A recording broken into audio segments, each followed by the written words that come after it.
On délimite un temps à l'avance. Ça peut être comme une fois par mois, où on détermine qu'on va passer 1 heure en famille.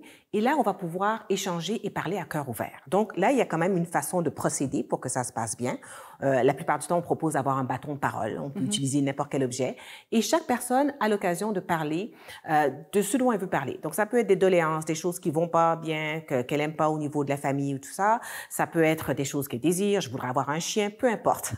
Donc, et chacun à son tour. Donc là, c'est vraiment un exercice où on doit prendre la parole, apprendre à écouter, à laisser les autres prendre la parole aussi, et aussi à faire de la résolution de problèmes en famille. Donc, des fois, on peut se dire, OK, comment est-ce qu'on pourrait régler ce problème? Donc, tout le monde peut avoir son tour de parole en famille. Donc, c'est excellent pour l'affirmation de soi, l'écoute, la communication. Bon, c'est sûr qu'au final, les parents ont le droit de veto. Mhm. Bien Donc, des sûr. fois, s'il y a des demandes qui sont peut-être pas raisonnables et tout, mais c'est un très bon exercice que les enfants peuvent ensuite reproduire par la suite avec leurs amis, Mhm. être à l'écoute, s'affirmer, comment je prends la parole, comment je communique mes émotions. Donc, tout ça, ça peut être démontré, finalement, pratiqué dans un contexte familial et appliqué par la suite dans d'autres contextes. Donc, c'est quelque chose qui peut être très utile. Et en plus, c'est comme un canal qui est ouvert. Donc, l'enfant sait que, OK, il y a des choses qui vont pas, mais j'ai un espace.